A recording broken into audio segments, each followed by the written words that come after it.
Saudara-saudara sebangsa dan setanah air, kaum perempuan Indonesia yang saya cintai dan banggakan, seluruh rakyat Indonesia yang saya cintai dan hormati. Tanggal 21 April adalah tanggal yang sangat penting bagi bangsa Indonesia, terutama bagi kaum perempuan. Pada momen ini kita mengenang dan merayakan kelahiran Raden Ajeng Kartini, seorang perempuan yang keberanian dan pikirannya telah melampaui batas-batas zamannya. Kartini bukan hanya tokoh perempuan, melainkan tokoh peradaban. Ia adalah pelopor emansipasi, suara yang jernih dalam gelapnya keterkungkungan sosial yang menimpa kaum perempuan di masanya. Kartini mengajarkan kepada kita bahwa perempuan bukanlah makhluk yang harus tunduk dalam diam, melainkan manusia merdeka yang berhak berpikir, belajar, dan menentukan masa depannya sendiri.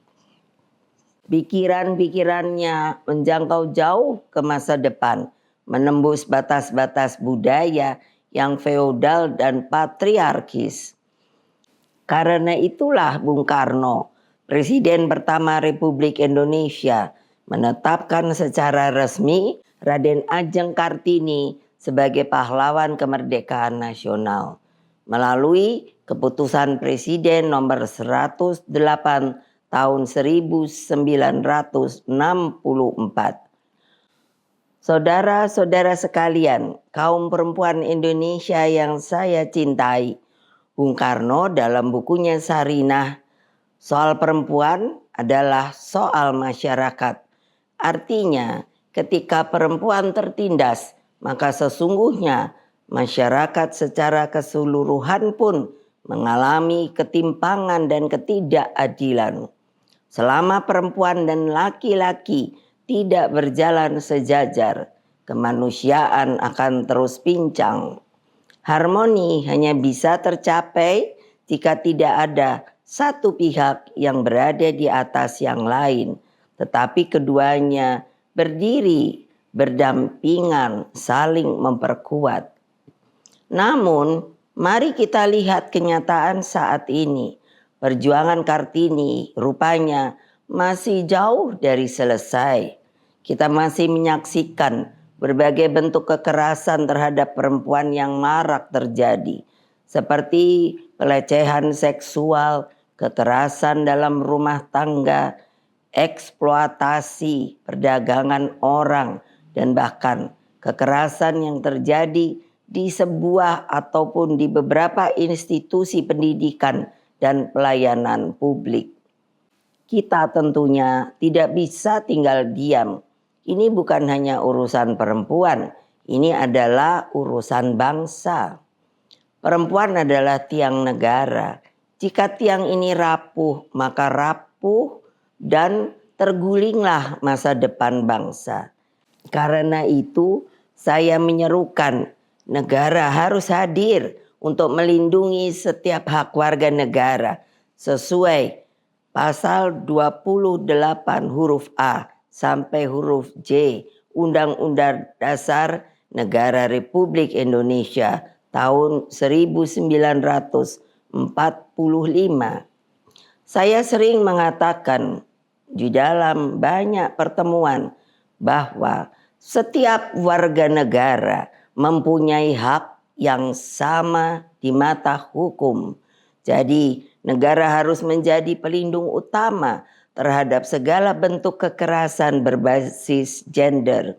Undang-undang yang telah lahir seperti Undang-Undang Penghapusan Kekerasan dalam Rumah Tangga, Undang-Undang Tindak Pidana Kekerasan Seksual, Undang-Undang Tindak Pidana Perdagangan Orang harus ditegakkan dengan konsisten dan selalu berkeadilan. Di sisi lain, kita juga harus terus memperjuangkan perluasan akses pendidikan, kesehatan, serta pemberdayaan ekonomi bagi perempuan. Kita tidak boleh membiarkan perempuan hidup dalam ketergantungan dan ketidakberdayaan. Perempuan harus memiliki ruang dan peluang untuk maju bersama dengan kaum laki-laki, seperti yang pernah disampaikan Bung Karno. Tinggi rendahnya derajat suatu bangsa ditentukan oleh tinggi rendahnya kedudukan perempuan dalam masyarakat. Dalam keluarga, perempuan adalah pendidik pertama generasi masa depan dalam masyarakat. Mereka adalah penjaga nilai dan penggerak perubahan. Dalam negara, mereka adalah pemimpin yang mampu membawa perspektif empati, keteguhan, dan keberanian dalam setiap pengambilan keputusan. Saudara-saudara sekalian, rakyat Indonesia yang saya cintai, mari kita jadikan semangat Kartini sebagai cahaya yang membimbing langkah kita ke depan, ke masa depan yang berkeadilan. Mari kita lawan bersama segala bentuk kekerasan dan diskriminasi terhadap perempuan. Mari kita bangun masa depan Indonesia yang adil, setara, dan berkeadaban. Selamat Hari Kartini, 21 April 2025. Perempuan berdaya, Indonesia raya dan jaya. Merdeka!